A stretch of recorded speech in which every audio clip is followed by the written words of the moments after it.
Well, come to my channel, Kahani Raja, and watch cartoon stories. Come, one friends, subscribe my channel.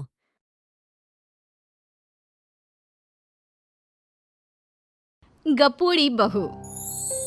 Uma ji की बहू पिंकी को गप्पे मारने की बहुत आदत थी।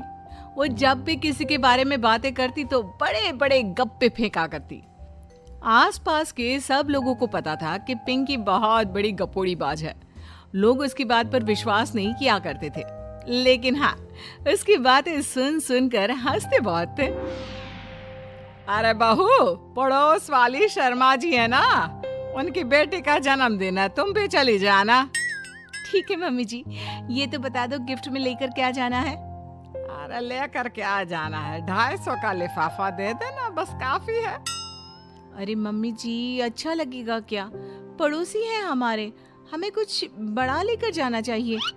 अरे बहू, इतना काफी है। जानती हैं आप, मेरे मायके में जब पड़ोस में किसी की बर्थडे होती थी ना, तो मम्मी कुछ ना कुछ गोल्ड का ही देकर भेजती थी। पड़ोसी के बर्थडे में सोना? कैसी बातें करती हो। और नहीं तो क्या, आपकी तरह थोड़ी ना लिफाफा पकड़ा दिया। पिंकी शर्मा जी की बेटी के जन्मदिन में चली जाती है। अरे आज तो बड़ी सुंदर लग रही हो साड़ी में। जी मैं तो लहंगा पहनकर आने वाली थी, मम्मी जी नहीं मानी। अरे बेटा, बर्थडे पार्टी में तो साड़ी चल जाती है, मेरा मतलब कोई शादी थोड़ी ना है। कैसी बात कर रही हैं आप आंटी जी? मेरे मायके में तो छोटे छोटे फंक्शन भी हम लोग लहंगा बनवाते थे बुटीक से, डिजाइन करवाकर। चाहे पड़ोस में किसी का जन्मदिन हो, मेरी मम्मी हमेशा बुटीक से नया लहंगा डिजाइन करवाती थी। मैंने तो ऐसा कहीं नहीं देखा। ये तो तुमने आज बड़े कमाल की बात बताई। अरे जाने दीजिए, कोई बात नहीं।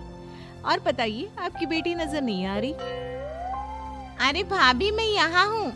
ये देखिए मेरा ड्रेस कैसा लग रहा है? ठीक ही है, मतलब बर्थडे के हिसाब से थोड़ा हल्का है ना। अरे भाभी, इतना सुंदर गाउन पहना है मैंने। मैं ना शादी से पहले अपने बर्थडे पर हमेशा जरी वाला लहंगा पहना करती थी। यही मैं तुम्हारी मम्मी को भी बता रही थी।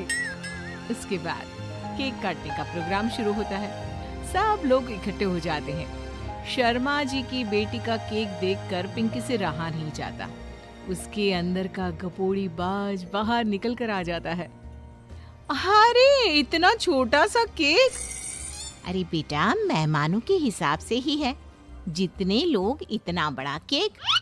आंटी जी, कम से कम 4 या 5 मंजिल वाला केक तो बनाना चाहिए था।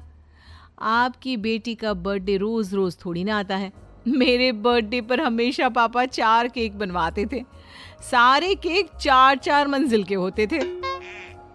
वहां पर सारे लोग उमा जी के मोहल्ले के ही थे और वो पिंकी के गप्पे मारने की आदत से अच्छी तरह वाकिफ थे, इसलिए सब लोग उसकी बात सुनकर हंसने लगे, लेकिन किसी ने पिंकी से कुछ नहीं कहा। एक दिन सुबह सुबह पिंकी ने अपनी सास से कहा, मम्मी जी, मेरे मम्मी पापा मुझसे मिलने के लिए यहाँ आ रहे हैं। अरे वाह, ये तो बहुत अच्छी बात है। उनके आने की तैयारी करो, अच्छा अच्छा खाना बनाओ। वैसे कब तक आएंगे? मम्मी जी फ्लाइट से आ रहे हैं, कल शाम को 4 बजे की फ्लाइट है। फ्लाइट? लेकिन बेटा, तेरा मायका तो यहाँ से 2 घंटे की दूरी पर है। तेरे मम्मी पापा फ्लाइट से कब से आने लगे? अरे मम्मी जी, आपको पता नहीं है, मेरे मम्मी पापा ना आधे घंटे की दूरी के लिए भी फ्लाइट का टिकट बुक करवाती है। अरे गप्पे थोड़े कम मारा करो बहू। कोई फ्लाइट से तब आएगा ना जब यहाँ पर एयरपोर्ट होगा।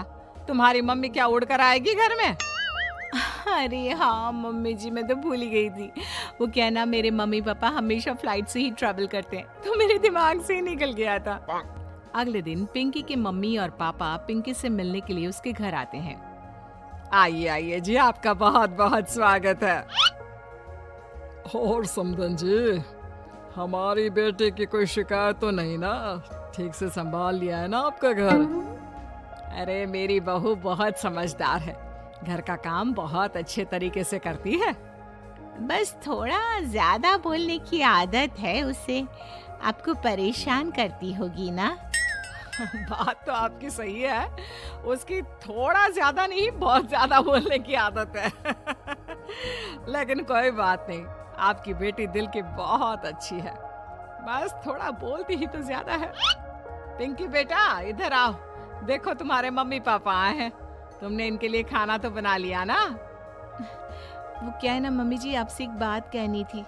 हाँ हाँ बोलो बहू, क्या बात है? डरने की कोई जरूरत नहीं। वो मम्मी जी, मैंने सोचा मम्मी पापा आए हैं तो खाना बाहर से मंगवा लेती हूँ।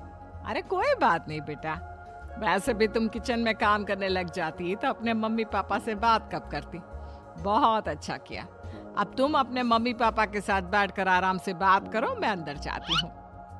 शाम का वक्त जैसे ही दरवाजे की घंटी बजी, 3-4 लोग हाथों में खाने के बहुत सारे पैकेट लेकर उमा जी के घर पहुंच गए। अरे भाई कौन है आप लोग? लगता है गलत पते पर आ गए। नहीं नहीं माँ जी, हम तो खाने का ऑर्डर डिलीवर करने आए हैं, यहीं से बुकिंग मिली थी। अरे नहीं नहीं, आपको कोई गलत फहमी हुई है। हमारे यहाँ तो 2 ही मेहमान आए हैं। आपके हाथ के पैकेट देखकर लगता है इसमें 50 लोगों का खाना है। माँ जी आपने सही समझा, खाना तो इसमें 50 लोगों का ही है, क्योंकि हमें ऑर्डर यहीं से 50 लोगों का मिला है। अरे लेकिन इतना सारा खाना, कहीं मेरी बहू ने अपनी गप मारने की आदत के चलते ऐसा तो नहीं कर दिया? ये खाना आप रख लीजिए और हमें हमारे पैसे दे दीजिए। अच्छा वैसे कितने का बिल बना है?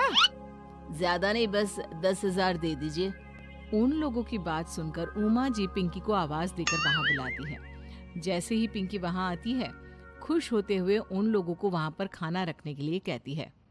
अरे इतना सारा खाना क्यों मंगवाया बहू? अरे मम्मी जी, मैंने आपको बताया तो था, मम्मी पापा आए हैं तो मैं खाना बाहर से मंगवा रही हूँ। ये बात सही है बेटा, लेकिन 2 लोगों के लिए 50 लोगों का खाना?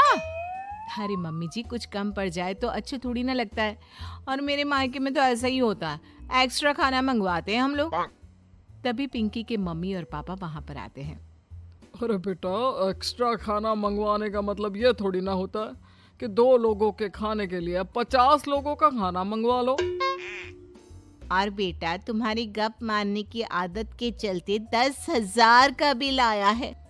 तुम्हें नहीं लगता ये गलत है? देखो बहू, बढ़ा चढ़ाकर बातें करना अपनी जगह, लेकिन इतनी बड़ी बड़ी फेंकना भी गलत है ना। पहली बात तो इतने सारे पैसे लगे, और दूसरी बात खाना वेस्ट होगा। आप लोग ठीक कहते हैं, मैं आज के बाद अपनी इस आदत को कंट्रोल करने की कोशिश करूंगी और अब से गप थोड़ी कम मारा करूंगी। पिंकी की बात सुनकर सब लोग हंसने लगे।